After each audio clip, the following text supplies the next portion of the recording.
Welcome to the Injured Gadgets YouTube channel. Today we'll be doing a screen replacement on the OnePlus 5T.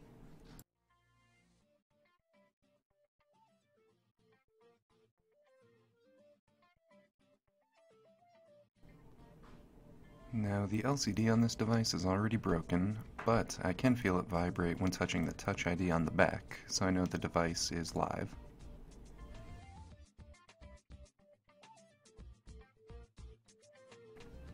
Now we'll start with a T2 Torx screwdriver to remove the bottom screws by the charger port.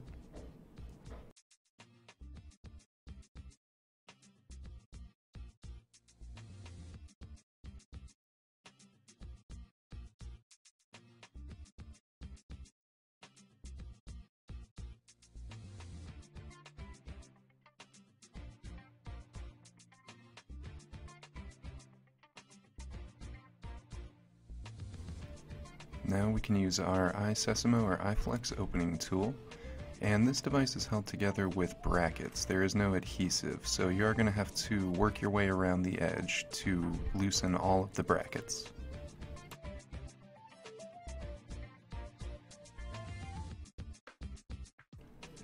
Next, we will also need to remove the SIM tray before taking the device apart. Now, because this LCD was already slightly separated, I do have some issues getting the SIM tray out, but I found if you just squeeze down between the screen and the back frame, you can remove it quite easily.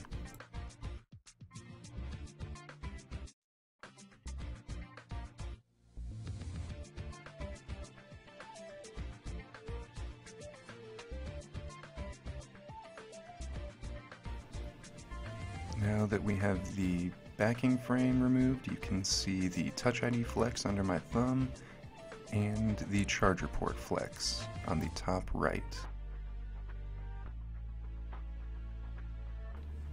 Now we'll start by removing the tension clip over the dock connector and the battery, and then we can first disconnect the battery and then the dock flex.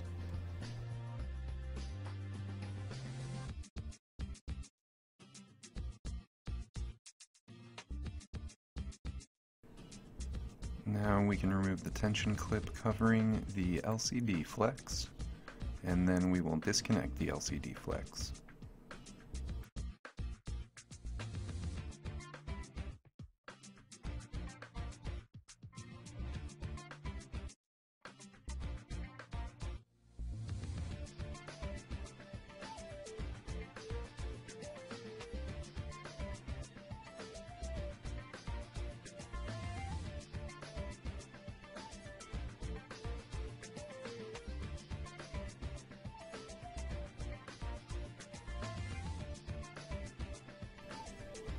Now there are 6 screws holding in the loudspeaker assembly at the bottom, and 9 up at the top. I actually skipped 2 right here, but I will point those out later as I remove them.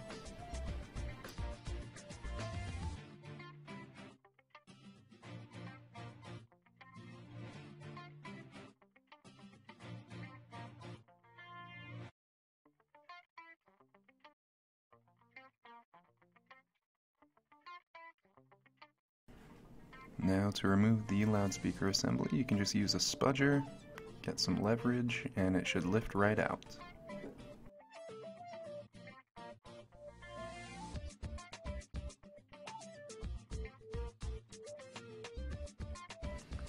Now I noticed here that the LCD connector was disconnected. The LCD was also broken, so this isn't a huge concern. Now to finally disconnect the LCD flex and remove the battery. The battery is adhered down, but it's not strong adhesive, so it comes out fairly easy.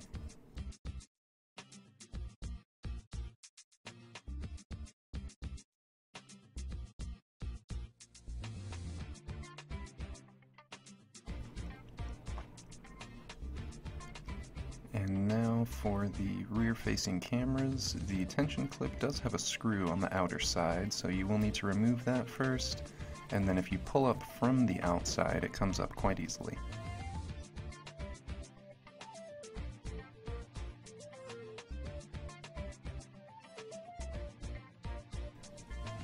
Now to disconnect and remove the rear-facing cameras, they just unplug and lift straight out.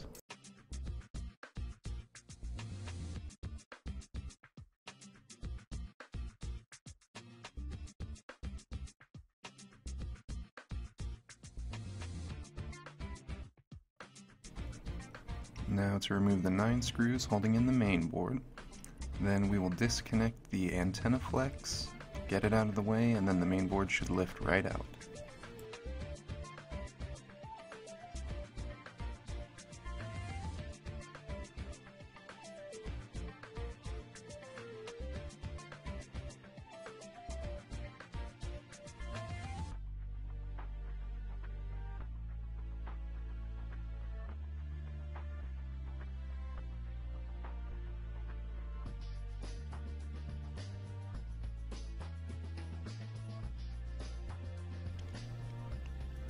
Now to remove the Daughterboard. It's only lightly adhered down, so you can use a spudger or some tweezers and lift up gently, kind of wiggle underneath to break the adhesive, and that also will lift right out.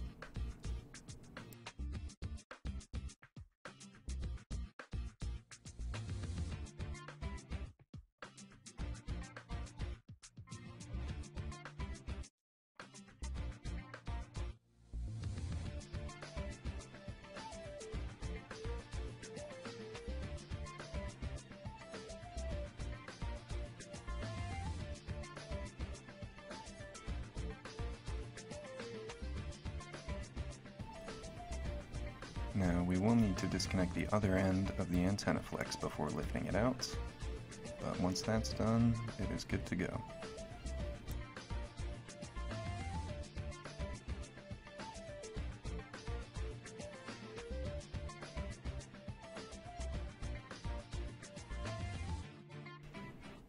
Next is the vibrator. You can just use some flat tweezers, and I found it's easiest to start under the actual vibrator and not the contact pads.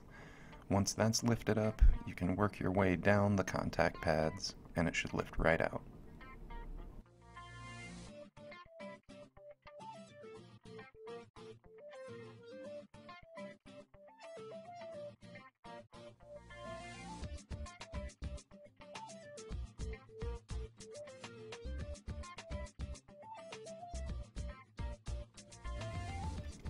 Now for the ear speaker.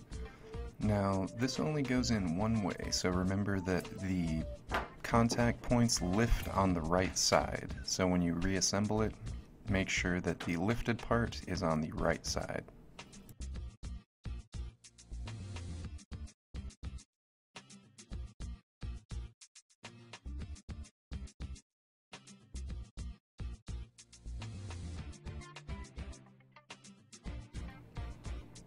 Now we're going to separate the screen from the midframe. You can use a heat gun. I would recommend using low heat and just work your way around the edges. I used high heat and it did damage the LCD, however the LCD was already broken, so again, it's a non-issue in this case. Now using an iSesamo or iFlex, you can work your way around and just separate the glass from the midframe.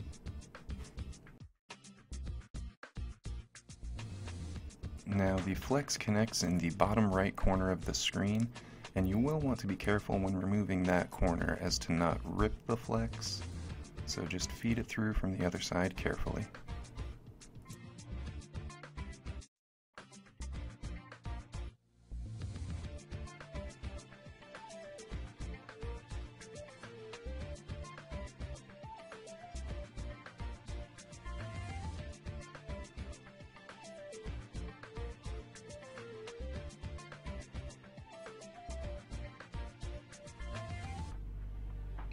Now, like I said earlier, this LCD was already destroyed, so the LCD remained adhered to the midframe when the glass separated, which is not ideal.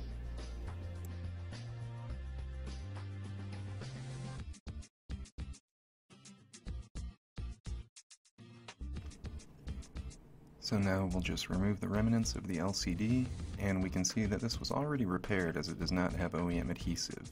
They used red and Tessa tape around the edges. and they did not use much, which is probably why it was lifting in the first place. So now we will just remove the rest of the adhesive and clean it off with alcohol before removing the ear speaker mesh from the old screen.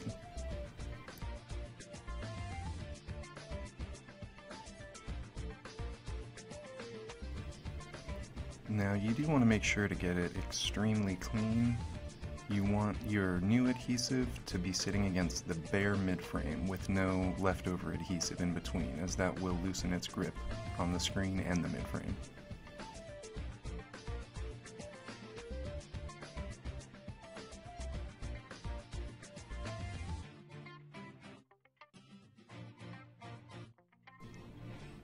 So now we'll start with 2mm Tesa tape along the top and bottom, and do leave a gap for the proximity sensor up at the top.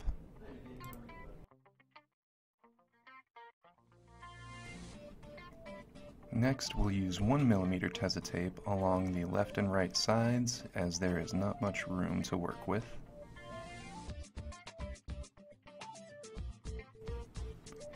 Then we can go back to the 2mm Tesa tape along the back of the LCD to ensure a good grip.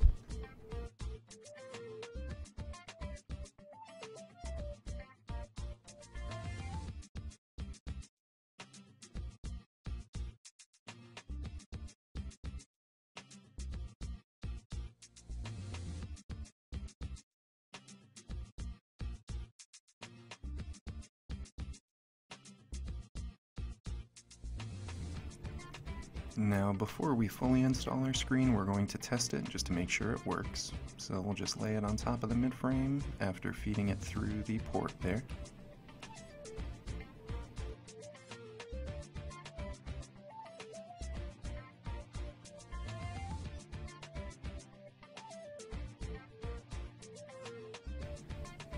Now there is some adhesive for the flex cable on the back of the screen, so you can adhere that down before removing the rest of the backing.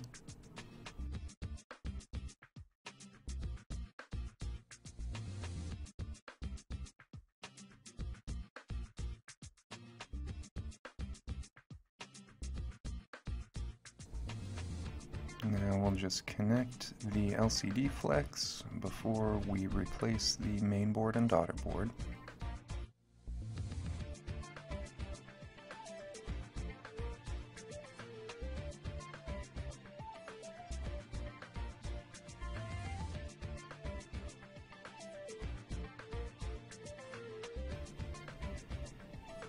Now we'll just do a reverse order, so vibrator first.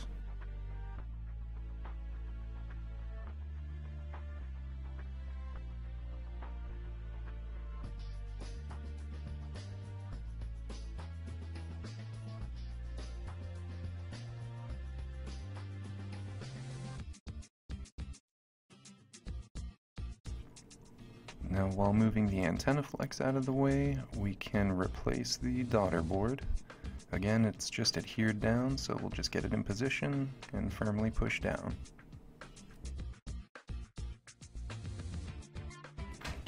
Next, we can replace the antenna flex. Again, just get it in position and push straight down.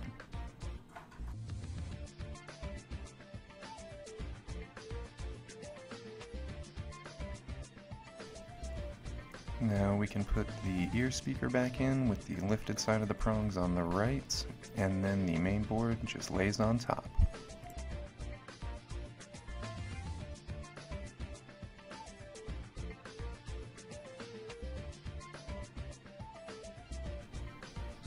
So we'll reconnect our LCD flex before putting the battery back in.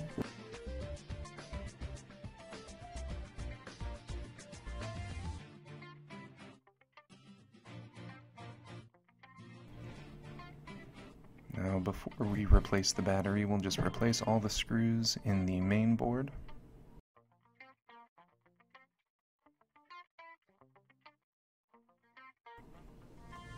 That does include the one holding down the tension clip that covers the rear camera.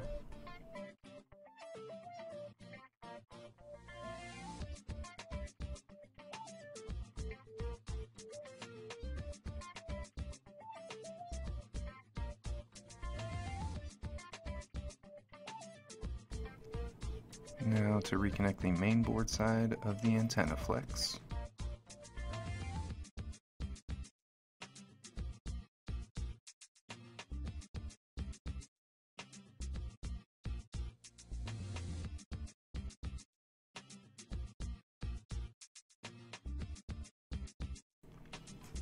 Now, since we're just testing the screen, do not put the loudspeaker back in, as that'll just make more work. But we will replace the battery, and then we can get to testing.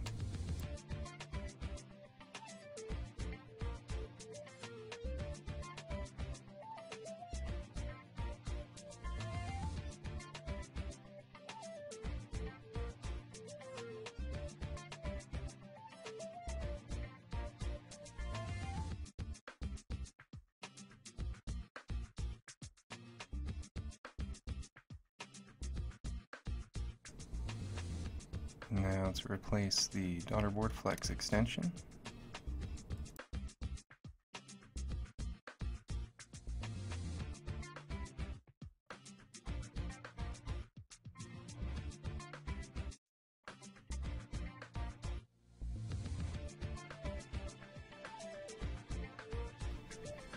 Now that everything else is connected, we can actually plug the battery in and turn it on.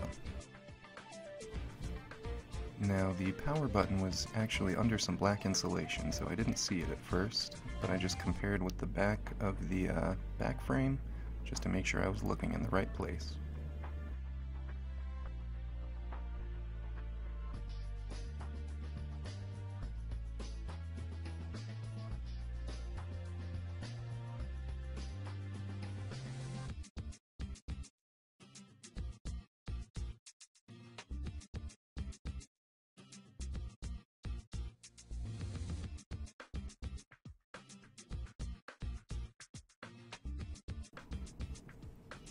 Now there is a weird scanning effect seen on the screen here. This was not visible to the naked eye, so it must have something to do with the camera shutter resolution.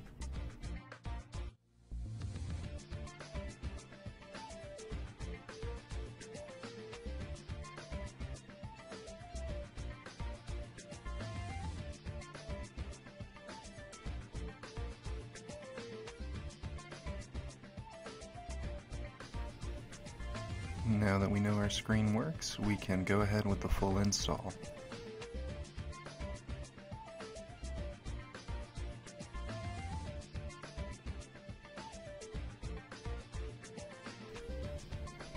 So we'll just disconnect the battery first, followed by the LCD connector. Then we can take off the screen and expose the Tesa tape underneath.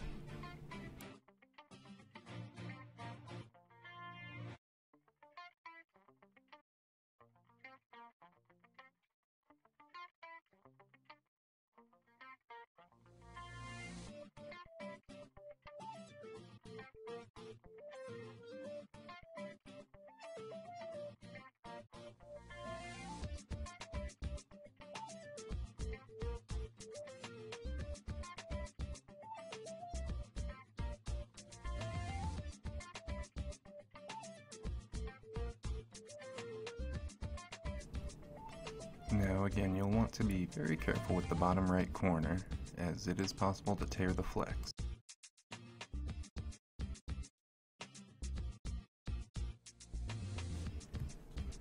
Now we can just take the covers off of our Tesa tape strips and we'll be good to go.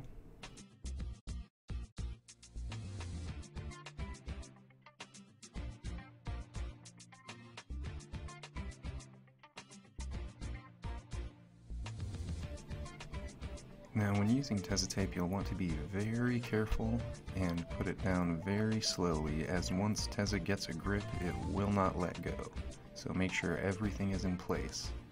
You'll notice that I left out the ear speaker mesh, which is sitting in the top right corner, so please do not do the same yourself.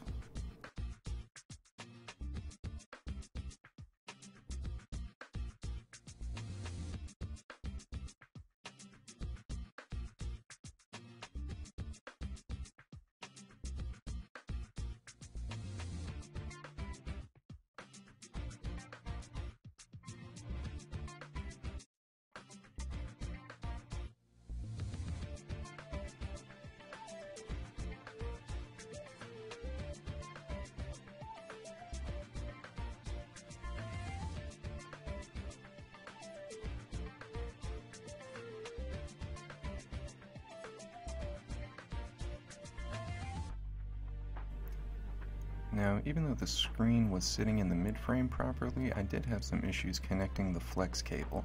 So I would recommend using the flex cable connection as a guide to how you want to align your screen, because it did take me quite a while to connect it.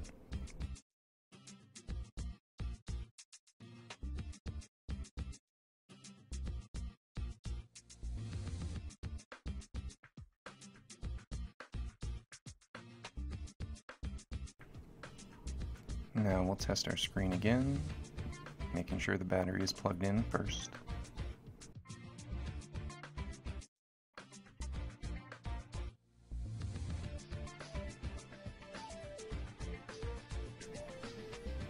Now that we know it works, we can disconnect the battery and reconnect the rest of the components, starting with the loudspeaker.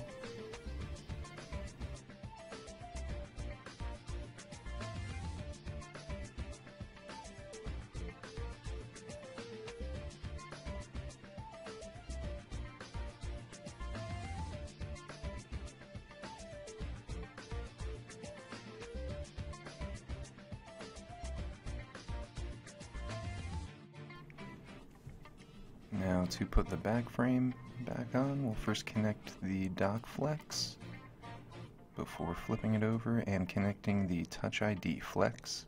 Now you're not going to have much room to work with, although it is quite easy to connect.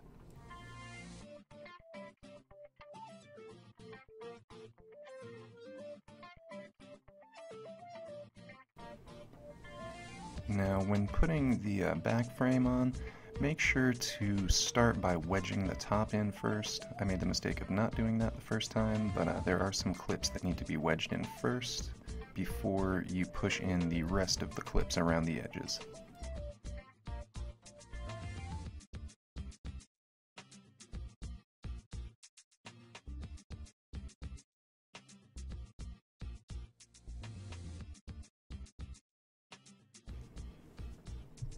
We'll just reinsert the SIM tray, and we are good to go.